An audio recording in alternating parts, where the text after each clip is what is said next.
तो इस यात्रा को आगे नहीं बढ़ने दे रहे। और ये तमाम आप लोग यहाँ पर देखेंगे खड़े हुए हैं, अलग अलग इलाकों से आए हैं और मैं इनसे भी बात करूंगा, आपको सुनाऊंगा कि ये लोग क्या कह रहे हैं। और इसके साथ ही मैं आपको आगे दिखाता हूं कि 21 लाख रुपए के सिक्के, कॉइन, एक एक रुपए का जो कॉइन है, 21 लाख रुपए के सिक्के लेकर भी ये लोग निकले हैं और जिसे दिल्ली में ये लोग देने वाले थे, राष्ट्रपति से और प्रधानमंत्री से मुलाकात करने वाले थे। और ये डोनेशन है, एक एक रुपए के सिक्के का डोनेशन है। आप ये पैकेट्स में देखेंगे तो ये इसमें 1 रुपये के हैं 1000 सिक्के। और इसी तरह से कितना सिक्का लेके आए, कितना रुपए है ये? 20 लाख रुपया है। 20 लाख रुपए के सिक्के हैं। हाँ। और ये इकट्ठा कहाँ से किया है? ये ऑल स्टेट से, हर गांव में से एक एक मेंबर का एक एक रुपया। घर के अंदर 5 मेंबर है तो लोगों ने 5 रुपया दिया, ऐसा हर घर से एक एक आदमी का एक एक रुपया इकट्ठा कर। हाँ। और इस पैसे को कहाँ देने वाले हैं आप? ये जो न्यू संसद बनाने का वादा किया है वहाँ बनने, जो न्यू संसद बन रहा है ना, वहाँ देने के दान में। तो संसद भवन, भारत का जो संसद भवन बना रहा है, तो 21 लाख रुपए दलित दान दे रहे हैं, लेकिन फिर भी नहीं जाने दे रहे आगे, नहीं जाने दे रहे हैं। ये सवाल देखिए और ये सिक्के अपने आप में ये संदेश देते हैं कि ये 21 लाख लोगों की भावनाएं हैं। एक एक रुपए का सिक्का, भारत जब राष्ट्र हम बनाते हैं, कहते हैं कि भारत एक राष्ट्र है, तो हर व्यक्ति की भागीदारी को गारंटी देने वाला संविधान हमको हक देता है कि इस देश को चलाने में हमारी भागीदारी हो। और ये एक एक रुपए के सिक्के, 21 लाख सिक्के इस बात की ओर इशारा करते हैं कि ये जब भारत की नई संसद बनेगी, जिसमें नए कानून बनेंगे, तो उसके निर्माण में भी भारत के लोगों की भागीदारी हो।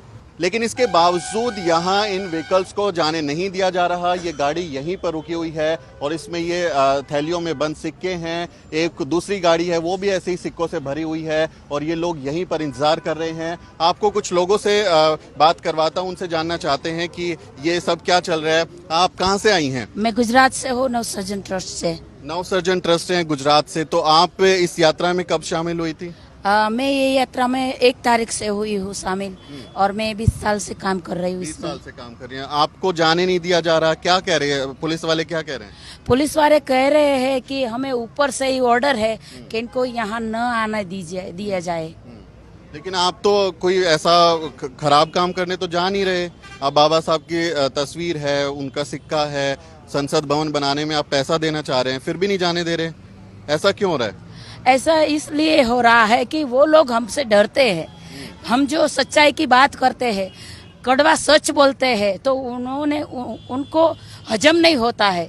वो कहते हैं कि मेरी बहना गुजरात से मुझे एक 15 पैसे का पोस्ट कार्ड लिख देंगे तो मैं वहां आ जाऊंगा। लेकिन मोदी जी, आप ये सुनिए और सोचिए और देखिए, हम गुजरात से यहाँ तुम्हारे पास आए हैं दिल्ली में, फिर भी हमारे पैसे से आए हैं। लोगों ने चंदा दिया है, 20 लाख रुपया दिया है, एक एक मेंबर ने अपने मजदूरी करके अपने पसीने की कमाई दी है, हर घर से दी है। 20 लाख लोग हमारे साथ जुड़े हुए हैं। अनुयायी वो खुद को बताते हैं और उनके सामने नतमस्तक होते हैं, बार बार दुहाई देते हैं कि यदि किसी दलित को गोली मारनी है तो उससे पहले मुझे मार दीजिए। दलितों के पैर धोते हैं, तमाम तरीके का दिखावा करते हैं। और भारत के जो दलित हैं, अगर वो अपने सबसे बड़े नायक की एक प्रतिमा को लेकर जब निकले हैं, अपनी जेब से पैसा इकट्ठा भी किया है। 21 लाख दलितों ने भारत के नए संसद भवन को बनाने में अपना योगदान देने के लिए 21 लाख रुपए के सिक्के इकट्ठे किए हैं। 21 लाख लोगों की भावनाएं हैं कि भारत के संविधान के तहत जो अधिकार मिले उनका उपयोग करते हुए जब भारत का संसद भवन बने तो उनकी भी भागीदारी हो। भारत के लोग शांतिपूर्ण तरीके से देश की राजधानी में दाखिल नहीं हो सकते। क्या दलितों की एंट्री को बैन कर दिया गया है? क्या दलितों का राजधानी में घुसना अपराध घोषित कर दिया गया है? ये सवाल खड़ा होता है देश के प्रधानमंत्री को, जो खुद गुजरात से आते हैं। गुजरात से आए हुए इन लोगों को बॉर्डर पर क्यों रखा गया है, क्यों रोका गया है, क्या वजह है? इसका जवाब प्रधानमंत्री नरेंद्र मोदी को जरूर देना चाहिए।